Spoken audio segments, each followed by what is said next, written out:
We're going to take a look at Genesis chapter 15, which I've called Out for the Count. Now, if a boxer was knocked out by Dracula, what would he be? He'd be out for the count.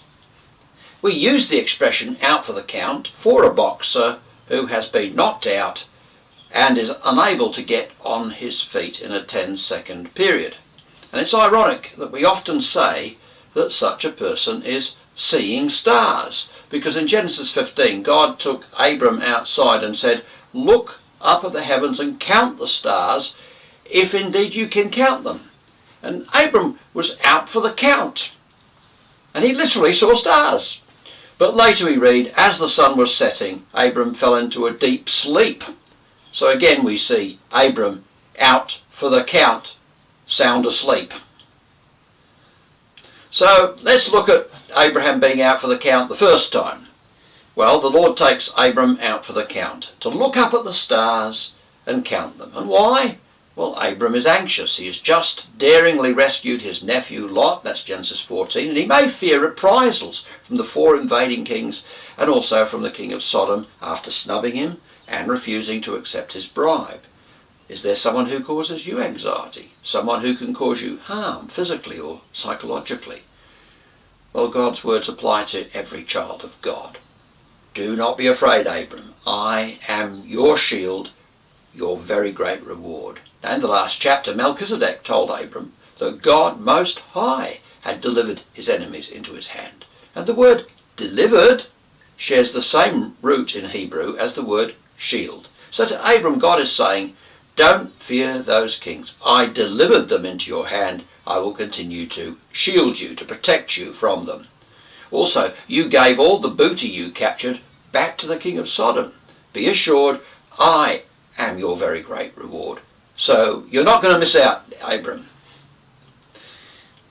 But when God says to Abram, do not be afraid, he is addressing an even deeper anxiety, to which Abram immediately gives voice in verses 2 and 3. And Abram says to God, O sovereign Lord, what can you give me, since I will remain childless, and the one who will inherit my estate is Eliezer of Damascus? And Abram said, you have given me no children, so a servant in my household will be my heir. Now, as we think about being out for the count, it's worth noting that the text of the Hebrew Bible sometimes plays with numbers and counting. So Hebrew letters have numerical value, and if you count the total numerical value of the name Eliezer, guess what the product is? It's the number 318. Now think back to the previous chapter, Genesis chapter 14. Do you recall how many trained men Abram took with him to rescue Lot? You guessed it, it was 318. Is it just a coincidence that the number 318 crops up in both of these chapters? Well, I for one don't believe that for a moment. What is the connection then? Well, in a time of crisis, Abram depended on 318 to help him achieve success. And at the beginning of Genesis 15, Abram again feels he is in a crisis situation because of his childlessness and his lack of an heir. And so he leans on 318 yet again, that is Eliezer. But just as it was God, not the 318 men who delivered Abram's enemies into his hands, as Melchizedek said, so too it will be God, not number 318 Eliezer, who will provide Abram with an heir. And further, in Genesis 14, it was in the area of Damascus that Abram defeated his foes and rescued Lot. So Abram's future hope does not lie in one who comes from Damascus, namely Eliezer. So there are some very definite links, I think, between Genesis 14 and Genesis 15 in these respects. Now, God has already promised to give the land to Abram's offspring and to make them as numerous as the dust of the earth, but the years are passing by. Abram and his wife are aging, and he is feeling very frustrated and getting very desperate. Some Christian couples long to have children, but the years pass and it just doesn't happen. And it can be emotionally overwhelming to hear a friend or an acquaintance announce that she is pregnant. And it can be very difficult to hold a friend's baby. In many cultures today, as in the ancient world, women feel a deep sense of shame if they cannot have a child. And even in our culture, it can be agonising for couples to be thwarted and frustrated in their attempts to have children. Now, maybe you have other reasons to be anxious about the future. I think at various points in our lives we all have this kind of experience. Abram could not conceive of living his life without a son. He asks, "What can you give me since I remain childless?" "Lord, that's all I want," he cries. I can remember I could not conceive of living my life without a godly wife, and I was 29 when I came from New Zealand to prepare myself for mission service by studying at Moore Theological College in Sydney. And I dated a number of girls, but given my absorption in study and limited opportunities for socialising, finding a life partner seemed to be out of reach. And so I faced the prospect, so it seemed to me, of heading for the mission field without a wife. And as Abram faces the prospect of a future without a son, God says to him, "Do not be afraid, Abram. I am your shield, your very great reward." So God is saying, do not be anxious about the future. I will cover your life like a shield. I won't let anything prevent you from experiencing how generous a God I am. And it is God himself who is Abram's very great reward. Now, Abram doesn't know it yet, but God is going to give him the son he longs for. And when he longs with all his being for a son, it's very hard to see that all he needs is the Lord himself. God offers himself to Abram. He tells him, "Abram, the greatest thing I can give you is not a son, but myself." And Abram replies, "What can you give me since I remain childless?" So there's a real issue here, isn't there? But God is going to bide his time, and God will revisit this matter, because Abram does need to decide what matters more to him. Is it God or a son?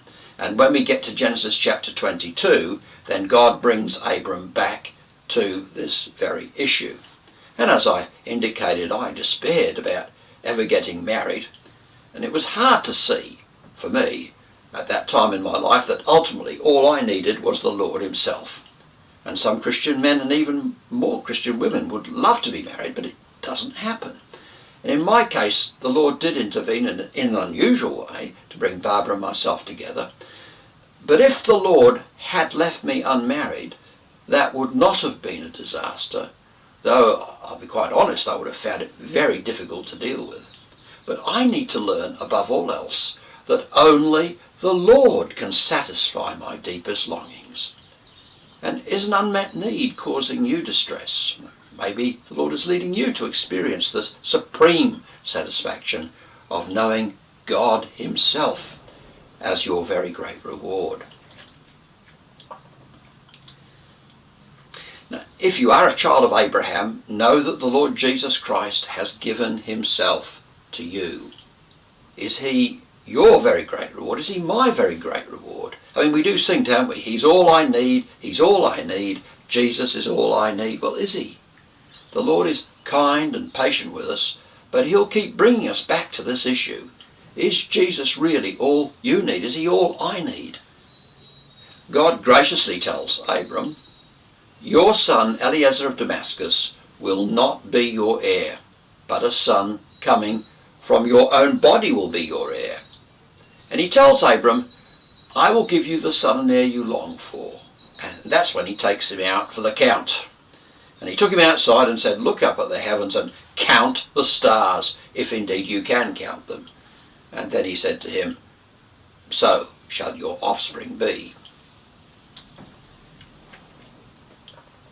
There was a medieval astrologer who prophesied to a king that his favourite concubine would soon die. And she died a short time later. The king was outraged. He was certain that the astrologer's prophecy had caused her death. And so he summoned the astrologer and commanded him, "Tell me when you will die." And the astrologer quickly realised that the king was planning to kill him immediately, no matter what answer he gave. I do not know when I will die, he answered finally. I only know that whenever I do die, you will die 2 days later. Well, Abram came from, where was it? Yeah, a city in ancient Mesopotamia. Yes, a city famous for moon worship, as we've seen. And the ancient Mesopotamians and the Egyptians made a science out of astrology. They kept a very precise watch on heavenly bodies, believing that they could make predictions about future events on the basis of any variations and conjunctions of celestial bodies that they observed. In today's world, Vedic astrologers play a pivotal role in Hindu culture, and even highly educated Hindus greatly depend on the calculations of these astrologers in making key decisions about their lives. For example, decisions about whether there's compatibility between prospective marriage partners and when they should marry. The prophet Isaiah lampoons Babylonian astrology, and therefore all astrology, when he says, "All the counsel you have received has only worn you out. Let your astrologers come forward, those stargazers who make predictions month by month. Let them save you from what is coming upon you." And here Isaiah points out that Babylonian astrologers are impotent. They're incapable of controlling history. They're unable to stop the God who truly controls history, our Creator, from bringing judgment upon them. Plato tells the story of the Greek philosopher Thales, who, while gazing intently at the stars, did not see where he was walking and fell into a well. Well, a far more disastrous fall awaits those who make their decisions about their lives and the lives of others on the basis of horoscopes, on the basis of astrology. And God is countering the pretentious and the presumptuous claims of ancient astrologers when he says to Abram, "Look at the stars and let me read your future for you." He adds, "I am the Lord who brought you out of Ur of the Chaldeans to give you this land to take possession of it. I brought you from the place where they tried to predict the future by reading the stars. I created the stars, Abram. Now look at them and I will tell you your future. I am all you need. Look at me alone." I don't know whether you've in the past tried to find out about your future through studying horoscopes or tarot cards or fortune telling or palm reading. Well, if you're a Christian, the Lord has brought you out of such a world, and if you have anxieties about the future, put them in God's hands, because he's all you need. He's all I need. Let him be the one who controls our future.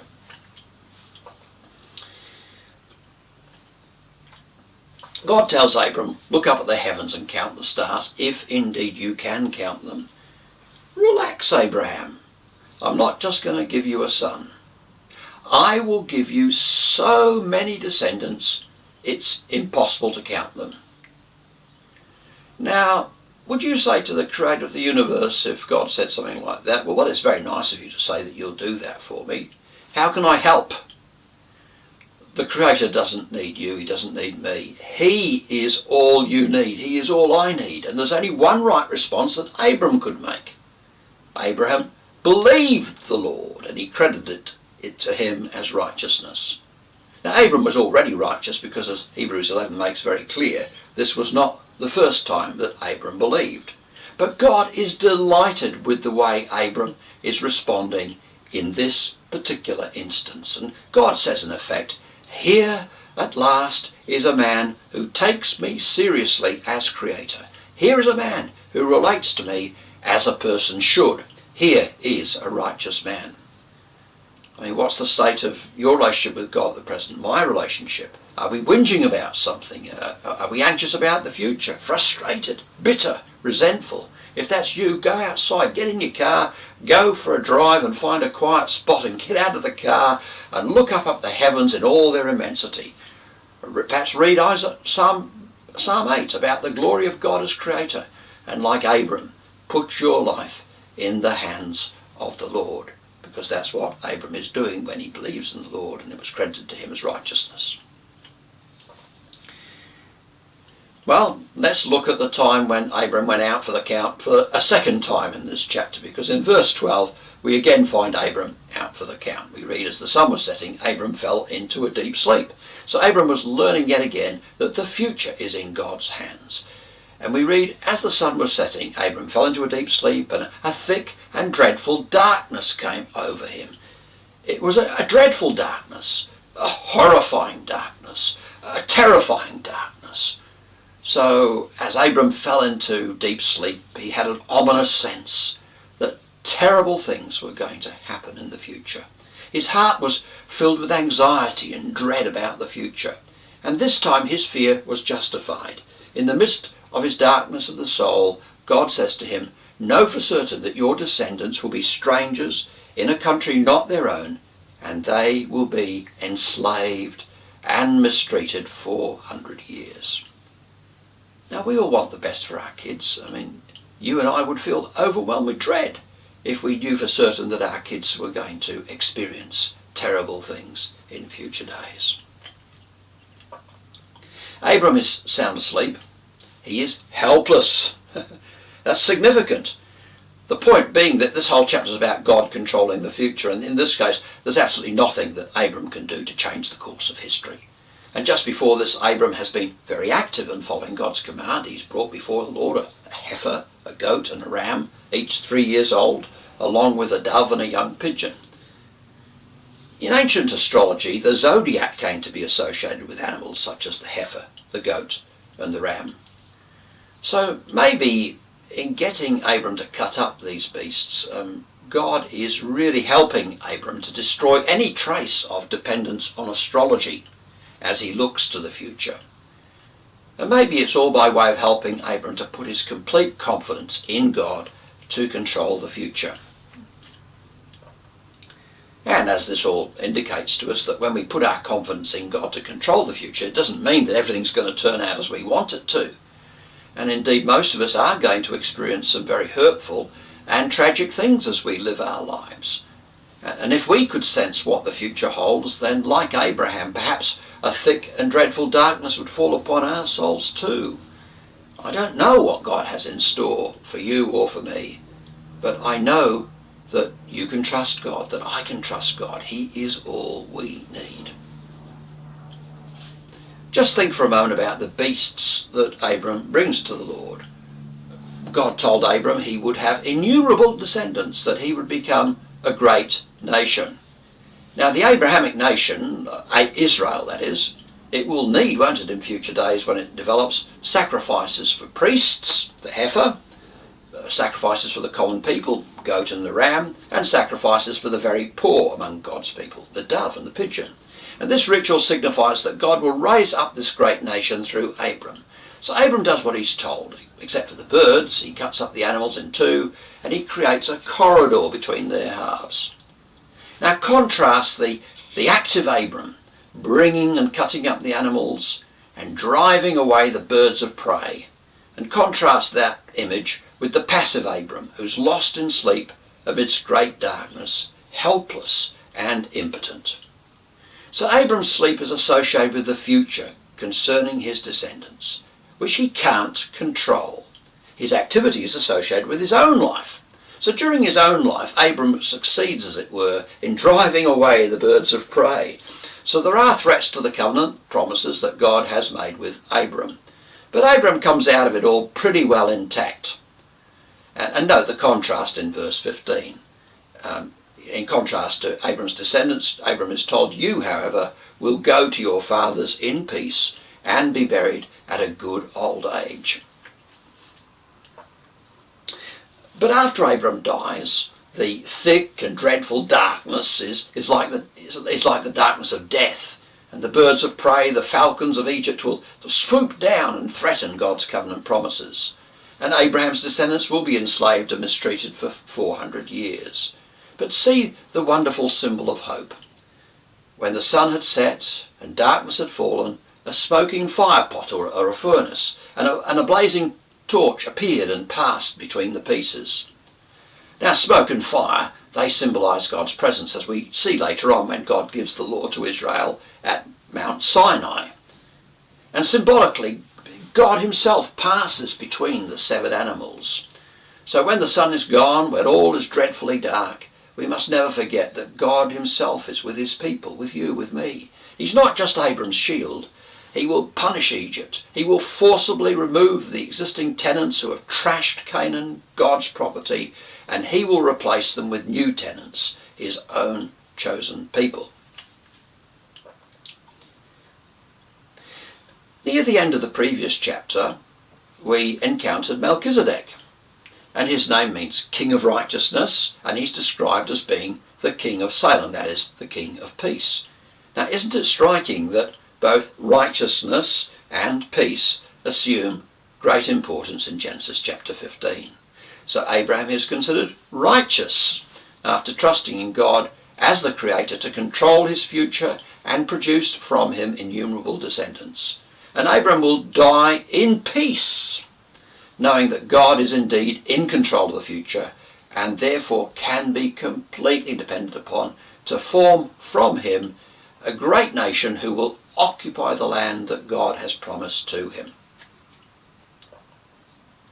Now, God promised to bring Abram's descendants into Canaan after the sin of the inhabitants, the Amorites, had reached its full measure. And God did as he promised. When human evil on earth has reached its full measure, when God says enough is enough, then he will remove all rebels from the face of the earth. And we, the people of God, the ultimate descendants of Abraham, will enter the ultimate promised land, the new heavens and the new earth.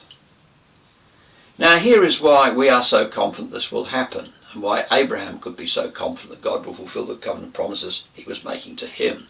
This ritual of passing between the pieces of severed animals was part and parcel of Yahweh making a covenant with Abraham. We're told about that in verse 18.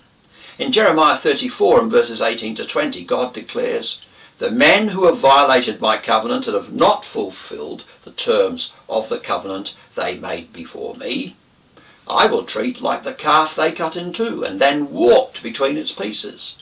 The leaders of Judah and Jerusalem, the court officials, the priests, and all the people of the land who walked between the pieces of the calf, I will hand over to their enemies who seek their lives.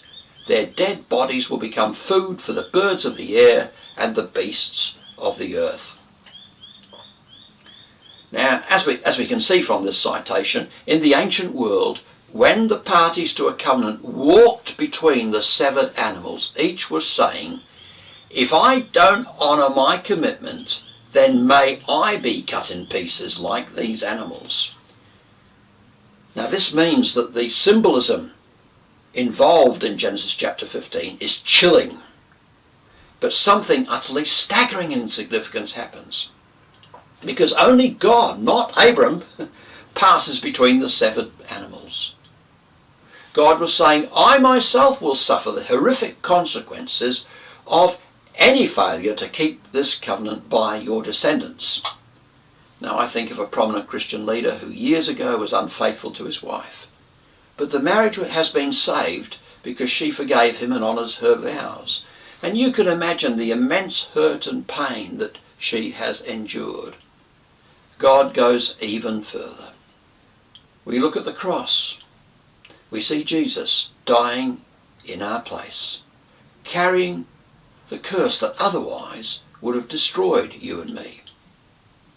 And now you can see, now I can see how true it is that the Lord himself is our very great reward. He is all you and I need. Is he? I trust he is. Amen.